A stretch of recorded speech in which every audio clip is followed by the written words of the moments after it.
En aquel tiempo, Jesús atravesó de nuevo en barca a la otra orilla. Se le reunió mucha gente a su alrededor y se quedó junto al lago.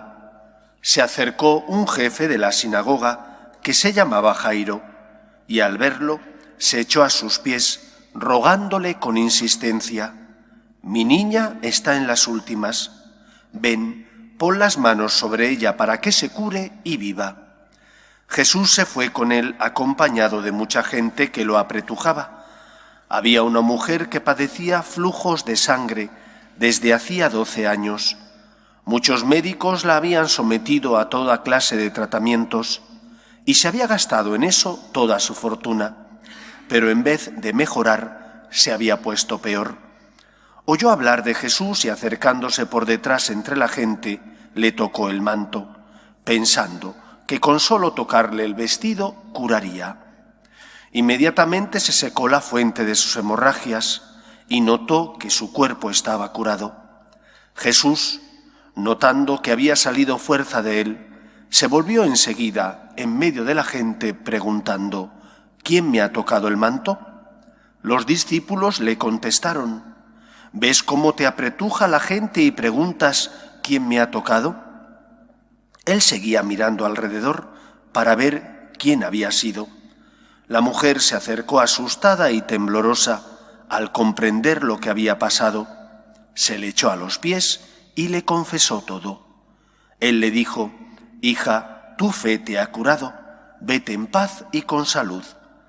Todavía estaba hablando cuando llegaron de casa del jefe de la sinagoga para decirle: «Tu hija se ha muerto.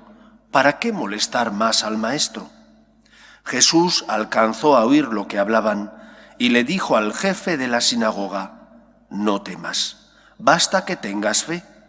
No permitió que lo acompañara nadie más que Santiago, Pedro y Juan, el hermano de Santiago. Llegaron a casa del jefe de la sinagoga y encontró el alboroto de los que lloraban y se lamentaban a gritos. Entró y les dijo: «¿Qué estrépito y qué lloros son estos? La niña no está muerta, está dormida». Se reían de él, pero él los echó fuera a todos y con el padre y la madre de la niña y sus acompañantes entró donde estaba la niña, la cogió de la mano y le dijo: «Talita cumi», que significa: «Contigo hablo, niña, levántate». La niña se puso en pie inmediatamente y echó a andar. Tenía 12 años y se quedaron viendo visiones. Les insistió en que nadie se enterase y les dijo que dieran de comer a la niña. Palabra del Señor. Gloria a ti, Señor Jesús. Los enemigos de la fe. ¿Cuáles son esos enemigos de la fe? En primer lugar, como nos narra la Escritura y nos enseña la antropología cristiana, el principal y mayor enemigo de la fe es la soberbia, que es el pecado de nuestros primeros padres. Adán y Eva querían ser como dioses, quisieron ser aquellos que decidieran qué está bien y qué está mal, y debido a ese pecado de soberbia se rebelan contra Dios. Pero cada época de la historia de la humanidad tiene sus luces, sus sombras y sus señas de identidad. Y siendo común ese pecado de soberbia, se hace presente en cada historia de la humanidad de distinta manera. Yo creo que en la historia que a nosotros nos ha tocado vivir en estos tiempos hay dos grandes pecados o enemigos de la fe. Por una parte, la ausencia de la trascendencia. Ya no se habla del más allá. Ni siquiera en muchos casos en las propias homilías de los sacerdotes se habla de la vida eterna. Hablamos solamente del más acá, de los problemas, de las necesidades que tenemos en la vida terrena, pero nos olvidamos del más allá. Nos olvidamos de la promesa que Dios nos hizo de que enviaría a su Hijo al mundo para perdonar nuestra culpa y nuestro pecado. Esa es el primer enemigo de la fe en esta historia que nos ha tocado vivir en este tiempo. El segundo enemigo junto con el sentido, o la ausencia, mejor dicho, de la trascendencia, el pecado de la inmediatez, que implica que lo queremos todo para allá, que implica que nos han enseñado a que con un clip contratas un seguro. Darte de baja es más difícil, pero contratar es muy seguro con un clip. Compras hoy en tal tienda, mañana te lo sirven e incluso te dicen a la hora lo que quieres. Y por lo tanto nos hemos acostumbrado a ser como dueños y señores de nuestro tiempo. En el fondo no es verdad, pero nos parece que es así. Y entonces cuando hablamos con Dios, cuando le pedimos a Dios algo, nos olvidamos de que nosotros no somos los señores, de que Dios con un clip no actúa a tu dictado, sino que la fe, que significa confianza en Dios, implica que tú tienes que confiar en aquel al que le pides, le suplicas que te ayude en algo en lo que tienes necesidad. Pero que Dios no es tu siervo, que Dios no es alguien a quien contratas, que Dios no es aquel ser que tiene que hacer lo que tú quieres y tú estableces en un momento determinado, que no puede ser de hoy para mañana si el Señor no te lo concede, y que si no te lo ha concedido, tienes que confiar en Él. Dos, por tanto, enemigos de la fe en nuestra época. Por un lado, la ausencia de la trascendencia.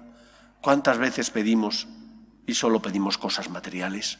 Nos olvidamos de pedir bienes espirituales, la santidad, por ejemplo.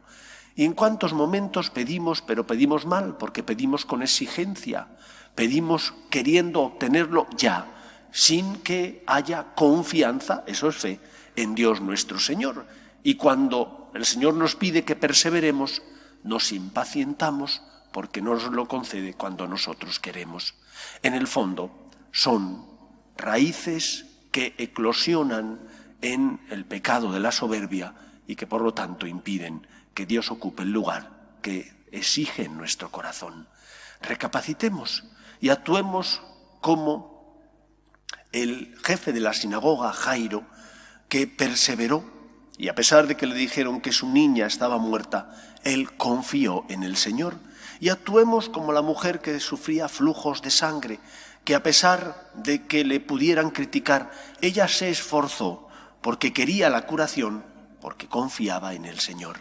Igual nosotros creemos en Dios como el Señor de la historia, sabemos que es el Todopoderoso, pero no pidamos solo cosas materiales, tengamos horizonte, sabiendo que esta vida pasa, pero que después de esta vida Dios nos espera en la vida eterna, en el cielo, con los brazos abiertos. Que el Señor nos ayude. Nos ponemos en pie. El Señor esté con vosotros y la bendición de Dios Todopoderoso, Padre, Hijo y Espíritu Santo, descienda sobre vosotros. Podéis ir en paz. Dios te salve, Reina y Madre de misericordia, vida, dulzura y esperanza nuestra. Dios te salve. A ti llamamos los desterrados hijos de Eva.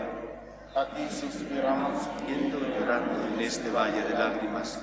Ea pues, Señora, abogada nuestra, vuelve a nosotros esos tus ojos misericordiosos y después de este destierro, muéstranos a Jesús, fruto bendito de tu vientre, oh clementísima, oh piadosa, oh dulce y siempre Virgen María. Ruega por nosotros, Santa Madre de Dios, para que seamos dignos de alcanzar las promesas de nuestro Señor Jesucristo.